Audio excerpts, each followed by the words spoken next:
So here we have Posey, and we are just working on our place command. This week we heavily focused on trying to gain distance over time.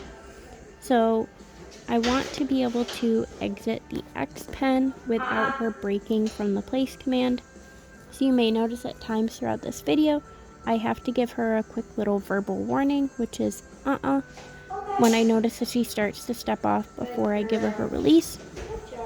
So the goal is that I can walk out and I give her release word, which is okay, in a nice excited tone, and then she's free to move. But other than that, I want her either sitting, standing, or laying down on place. And you can use place with any object. We just happen to use it with what are called corunda beds. They're an elevated dog bed. But like I said, you can use any object. You could use just a regular bed on the floor like a dog bed, or you could use a blanket.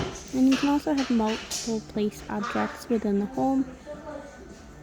So as you notice, Posey broke away and fully got off of the bed before I gave her release. So all I'm going to do in those types of situations is put her back onto the object and restart. And if I notice that she's having trouble holding it repeatedly, I'm going to shorten the distance. So you never want to work on distance and time at the same time. So you wouldn't want to try and have her hold a place command for 5 minutes and work on distance where you're walking 10 to 15 feet away. You want to do one or the other when you're doing your training sessions, and you always want to keep it short and positive. So again, if she's starting to have trouble with distance or time, I would just shorten it either by a couple steps or by a couple seconds and release her before she acts like she's going to break. That way things continue to be positive and the dog looks forward to continuing training.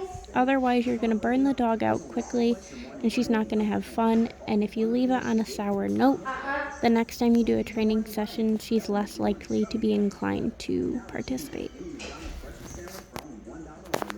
So as you can see, after a few times of struggling to gain that distance where I step out of the pen, finally we are able to achieve me stepping out and then her waiting until I gave the release. Posey overall is a really smart, happy dog who loves to do training sessions. He's always very enthusiastic.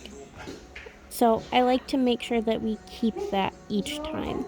So again, the biggest key that I can relay to you is making sure that you're ending things on a positive note. So if I notice Posey is having an off day, all I'm going to do is end it on something she's really strong with. So if she, for instance, is struggling with her place command, all I'm going to do is end it on something that she's strong with, like a sit or down. The other thing to note is that you just saw a kennel attendant walk through.